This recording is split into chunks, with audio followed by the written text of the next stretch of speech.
نبی دو جہان سرکار دو عالم صلی اللہ علیہ وآلہ وسلم کا فرمان ہے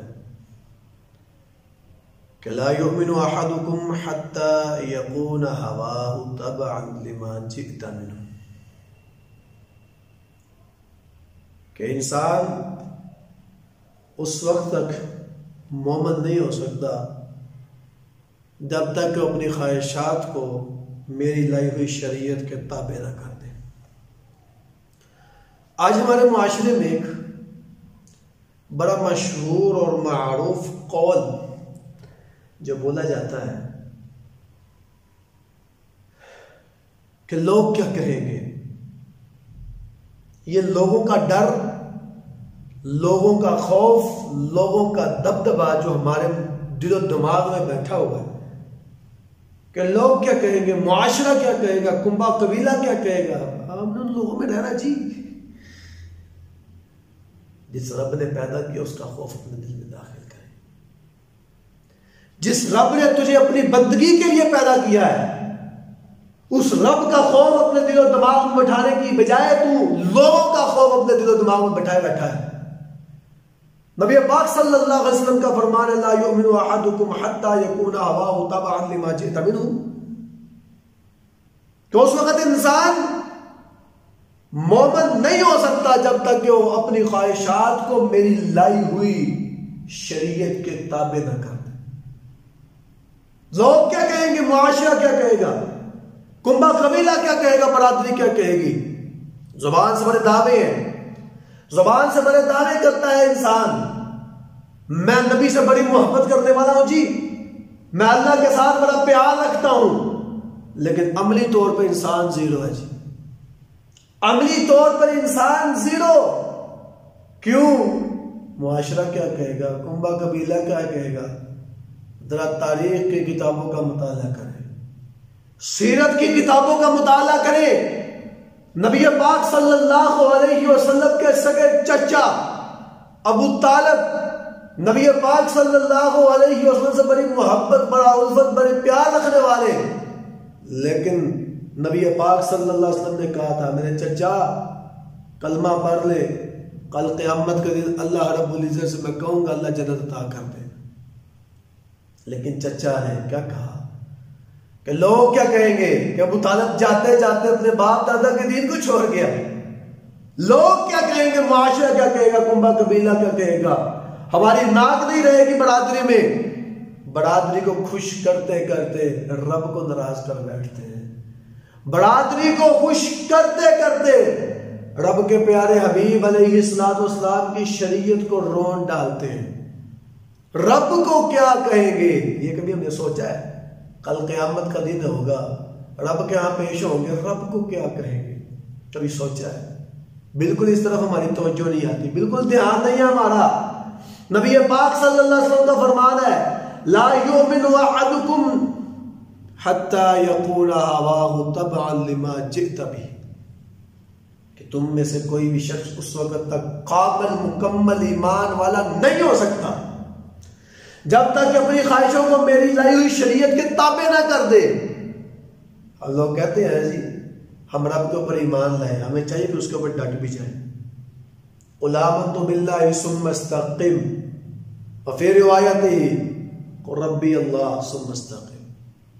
اللہ کے اوپر جب تو ایمان لے کے آئے پھر اس کے اوپر تمہیں چاہیے کہ ڈٹ جا، پھر اس کے اوپر پختہ ہو جا، پھر اس کے اوپر ڈٹ جا، اپنے قدموں کو کھوکھلا نہ کرنا۔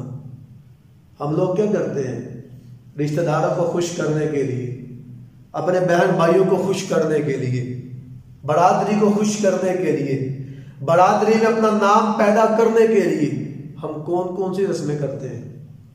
شادی بیاہ کو لے لیں، شادی بیاہ کو لے لیں، ہم لوگ اپنے خاندان سے باہر رشتہ نہیں کرتے۔ کیوں جی، کیوں؟ صرف اس لیے کہ برادری کیا کہے گی، رشتہ داری کیا کہے گی، رشتہ داری کیا کہے گی۔ نبی پاک صلی اللہ علیہ وسلم کا فرمان ہے کہ 4 چیزیں دیکھو نکاح کرتے وقت، حسب و نسب کو دیکھا جاتا ہے، دینداری کو دیکھا جاتا ہے، مال و دولت کو دیکھا جاتا ہے، خاندان کو دیکھا جاتا ہے، لیکن نبی پاک صلی اللہ علیہ وسلم کا فرمان ہے کہ تم دینداری کو دیکھو، دینداری کو دیکھو نکاح کرتے ہو کر اپنے کسی بچے کا۔ لیکن ہمارے یہاں کیا ہوتا کیا ہے؟ برادری دیکھنی ہے، اپنی برادری کا ہونا چاہیے، اپنی برادری سے باہر ہم نے شادی نہیں کرنی۔ اگر کر دیں گے تو قبیلہ کیا کہے گا، برادری کیا کہے گے، رشتہ دار کیا کہیں گے؟ اپنی برادری میں کوئی ملا نہیں، اپنی برادری مر گئی تھی، اپنی برادری کے لوگ کہاں گئے تھے؟ جو غیروں میں کرتا پھر رہا ہے۔ ہمارے اندر انا پرستی ہے، نبی کی حدیث کو ٹھوکر مارتے ہیں۔ نبی کا فرمان ہے جب نکاح کرتے وقت دیکھو دین کو ترجیح دو، دین کے اوپر عمل کرنے والے انسان کو ڈھونڈو۔ آج ہمارا معاشرہ ایسے نہیں فساد میں برپا ہوگا۔ نبی پاک صلی اللہ علیہ وسلم کی فرمان حدیث ہے، ایک حدیث فرمان آتا ہے نبی صلی اللہ علیہ وسلم کا، نبی پاک صلی اللہ علیہ وسلم کا فرمان ہے اگر کوئی دیندار رشتہ مل رہا ہے، اگر انسان اس کو چھوڑ کے، اس دیندار رشتے کو چھوڑ کے غیروں کی طرف بھاگتا ہے نا، انسان دین کے علاوہ کوئی رشتہ ڈھونڈتا ہے نا، تو پھر زمین میں فساد ہوتا ہے۔ یاد رکھنا، ہم لوگوں کو خوش کرنے کے لیے بڑا کچھ کرتے ہیں، اتنے کام کر بیٹھتے ہیں کہ ہمیں مرنا بھول بیٹھا ہے۔ کل قیامت کے دن رب کو کیا منہ دکھانا ہے؟ کل قیامت کے دن رب کو کون سا منہ دکھاؤ گے؟ رب تعالیٰ کو کیا جواب دو گے؟ جس رب نے اپنی بندگی کے لیے تمہیں پیدا کیا۔ ہمیں فجر کی نماز کی تو ہوش نہیں ہوتی، عشاء کی نماز کی تو ہمیں فکر نہیں ہوتی، لیکن ہمیں فکر ہے تو برادری کی ہے، ہمیں فکر ہے تو لوگوں کا ہے۔ گلی محلے والے لوگ کیا کہیں گے؟ یار برادری میں ناک کٹ جائے گی۔ لیکن دین کے اوپر عمل کرتے وقت ہم نے کبھی نہیں سوچا یہ دنیا ایک عارضی زندگی ہے، یہ دنیا عارضی زندگی ہے۔ کل قیامت کا ایک دن 50,000 سال کا، 50,000 سال کا ایک دن، اس کی تیاری کیا کی ہے؟ جب قبر میں چلے گے تو پتہ نہیں قیامت کب آئے گی، کتنا عرصہ قبر میں رہنا، کبھی اس کے لیے تیاری کی ہے؟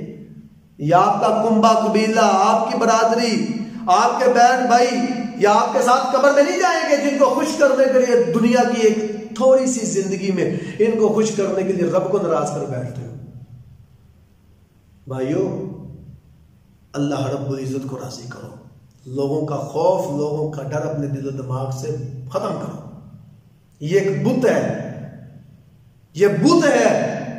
اللہ کا خوف اپنے دل میں داخل کرنا چاہیے تھا، اللہ کے مقابلے میں لوگوں کا خوف ہم اپنے دلوں میں دماغ میں داخل کر رہے ہیں۔ تو یہ کہ بت نہیں ہے، یہ شرک نہیں ہے۔ لوگوں کا خوف، لوگ کیا کہیں گے، معاشرہ کیا کہے گا، کنبہ قبیلہ کیا کہے گا؟ کنبہ قبیلہ آخر میں یہی کہے گا انا للہ و انا الیہ راجعون، بس یہی کہے گا آخر میں، انا للہ و انا الیہ راجعون۔